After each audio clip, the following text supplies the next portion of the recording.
How do you like our antique seed box? Actually, it's a reproduction.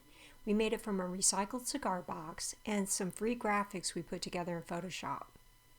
Take a look at how we made this box and how you can make one like it too.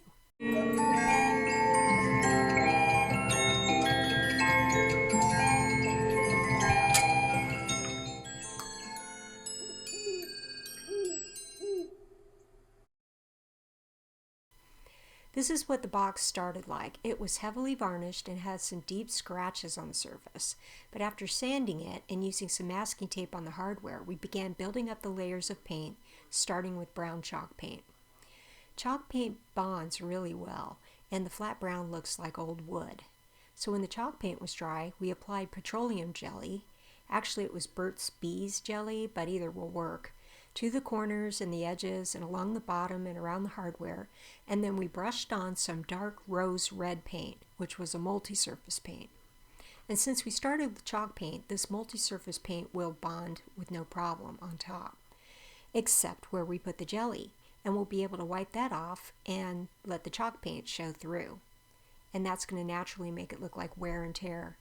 Usually we used a 1-inch brush, but often enough we used an old plastic store card, and I think you'll like that technique if you try it. It helps to give it the distressed look. And we also reproduced a bumpy varnish by brushing on some plain white glue, and then on top of that we blended more of the red paint. The glue starts out white, but it will dry clear, and as it dries it will add a sort of crinkly bumpy finish underneath. So whenever you're blending paint, you can brush in different directions, up and down or left and right or both. But the key is to have a very light touch and spray water if the paintbrush begins to drag too much. Here you can see some of the white glue is on the top, and we're letting that harden up a little bit, and then we'll add some more dark red paint on top of that. Make sure to prop open the lid of your box like we've done with an emery board. We left it like this for several days just to make sure it wouldn't glue or paint shut. The inside of the box was painted with bright orange, yellow, and light pink. And the idea here was that the outside paint would be subtle, and then when you opened it there would be this beautiful rainbow garden colors. If you want to decorate the outside of the box like we did, instead of cutting a stencil or using a stencil, we drew on a monogram with some chalk and some sprigs of greenery on the sides. And once we had that the way we wanted it, we simply painted over the chalk and it dissolved, and you can just wipe off whatever's left later and you'll have this design. And now for the graphics. We started with a Photoshop file that was 14 by 8. That was the size of the top of our box, and we got all these fruits and vegetable elements from old seed catalogs that we got on a website called archive.org.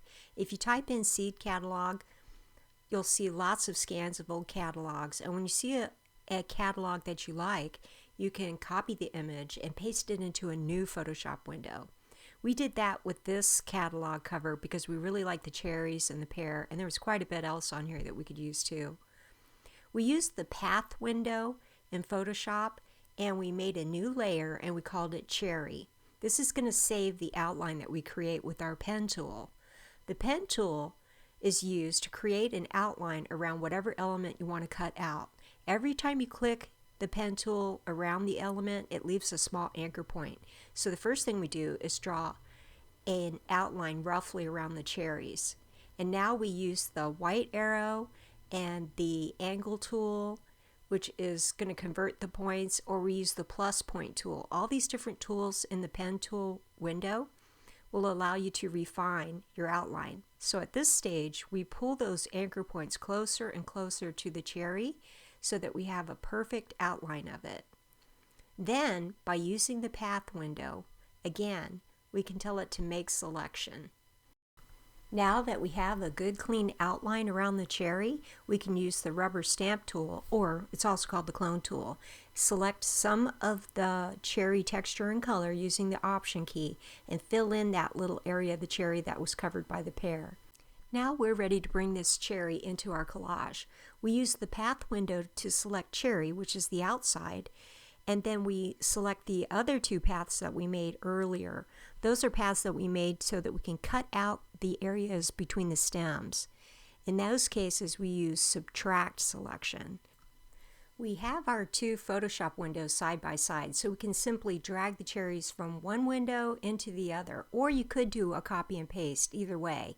But once you have your cherries into the collage area, now we're going to resize it a little bit, maybe tilt them a little more. We did this with every single element in this drawing. It took hours to make this. That's the cool thing about Photoshop.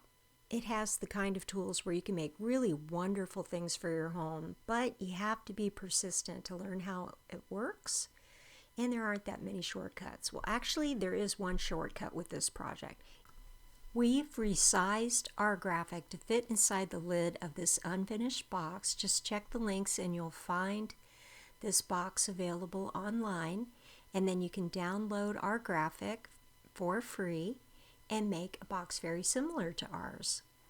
And you can also find cigar boxes on auction sites too, and you might be lucky enough to find one just the right size for this project. We hope you do.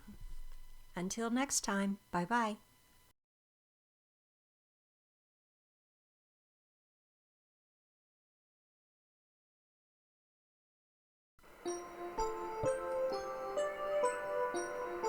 Be inspirational.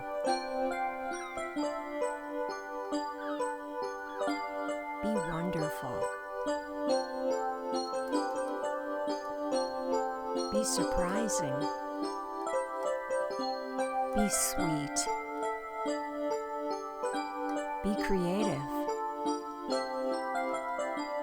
Be astounding. Be all these things and more at SteffiMcCarthy.com.